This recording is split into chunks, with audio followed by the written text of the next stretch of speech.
Euh, Écoute, je retourne dans le fil de mon. Moi, c'est ça, je lisais. Ben, t'en as fait Tata, tantôt, Joël. Je disais que t'es pas particulièrement friand du concept de ligne de parti. Puis écoute, t'as commencé fort avec ça dès le début de l'entrevue. Est-ce que tu peux revenir un petit peu là-dessus? C'est quoi ton point de vue sur le concept de ligne? Où ça m'est arrivé dans les 6 dernières années, ça va bientôt faire 6 ans, que j'ai vu le gouvernement perdre, alors qu'on était majoritaire, perdre des votes parce qu'il y avait suffisamment de députés d'arrière-ban ou qui n'occupaient pas des fonctions ministérielles qui décidaient de voter contre le gouvernement, puis il y avait la liberté de le faire. Pour moi, ça, c'est sain. Je veux dire, tu ne laisses pas ton sens critique à la porte de la Chambre des communes quand tu es élu. Là. Donc, c'est quelque chose qui m'a attiré. Maintenant, c'est sûr qu'on n'est pas comme aux États-Unis où tu regardes un congressman beaucoup plus, une congresswoman beaucoup plus de latitude. Notre système le permet plus difficilement, c'est moins dans nos mœurs, mais je trouve que cet assouplissement, excusez, j'ai de la misère, la journée a été longue. Cet assouplissement-là m'a été bienvenu. J'ai voté à maintes reprises contre le gouvernement et ça ne m'a jamais empêché d'être un membre de l'équipe à part entière, puis même d'avoir des promotions au fil du temps comme secrétaire parlementaire. As-tu un exemple où tu te retrouves en bémol, je ne sais pas si on peut le dire de même, par rapport à une position du parti? Une des positions où j'ai été critique, c'est quand on a annulé la réforme du mode de scrutin. Pour moi, c'était quelque chose qui me tenait à cœur et que je voyais pas j'ai pas été convaincu par la position du cabinet et du gouvernement. C'est vrai que dans ce cas-là, si je suis pas convaincu, je vais voter selon ma conscience. Un dossier qui risque de mettre les gens, de fâcher peut-être, mais au sein même du parti, c'est le fameux projet de tunnel Québec-Lévis. J'ai envie de vous demander, je vais commencer avec Kevin. Les jeunes libéraux se situent où par rapport à ce projet-là? Officiellement, aux jeunes libéraux, je ne connais pas de position, donc je ne m'avancerai pas plus loin. Je voudrais pas. T'écoutes, là, les autres t'écoutent.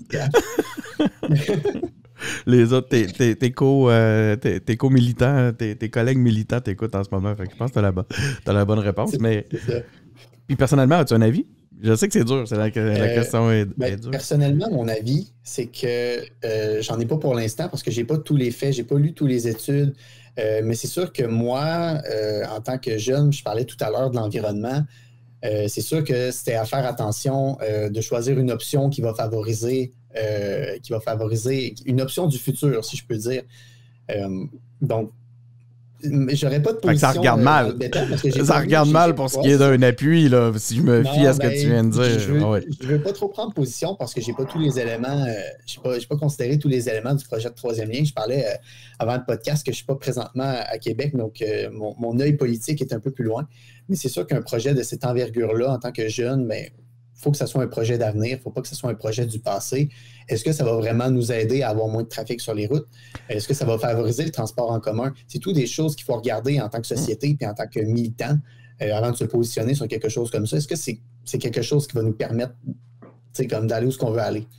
Ta réflexion est en cours. Je te dirais que tu en as quand même 68% de fait, selon ce que j'entends. Joël, de ton côté, comment tu vois la chose? Pas un dossier facile à Québec? Pour le transport en commun, c'est qu'on verra la proposition qui nous sera faite. Oui, c'est ça. Il y a un train quand même dedans. J'ai pas non plus regardé ça de façon exhaustive, mais il y a un volet consacré au transport en commun dans au moins une voie, on peut le dire de même. Donc, est-ce que ça pourrait être un volet qui pourrait être soumis pour aller chercher du financement auprès du fédéral?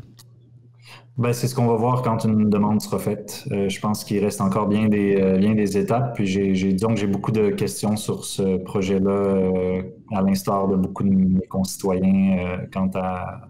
Parce que ça va être une question qui va revenir. Là, moi, je vous la pose comme ça, à brûle pour point. Sauf que ça va devenir un enjeu. On va avoir la course à la mairie. On voit déjà qu'il y a des candidats qui se positionnent sur cette réalité, sur des réalités de transport, qui vont en venir évidemment à parler du tunnel.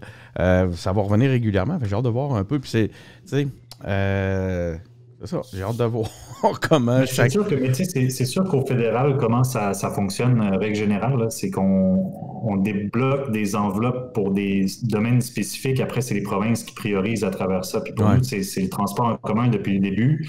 Puis d'ailleurs, à ce chapitre-là, moi, comme gars qui a été élevé à Sainte-Foy, je veux dire, l'offre en transport en commun, elle est pas là à Québec. Elle n'est pas au niveau où elle devrait être depuis toujours. C'est qu'on ait pu permettre d'avoir un peu d'ambition à Québec puis avoir un projet quand même de tramway qui va être structurant pour la ville. Pour moi, c'est un grand legs du gouvernement fédéral dans la région de Québec, ce genre d'investissement-là. Pour le troisième lien, je pense qu'il y a encore beaucoup d'eau qui va couler sous le pont de Québec et sous le pont Pierre-Laporte avant qu'on ait toutes les réponses par rapport à ce projet-là.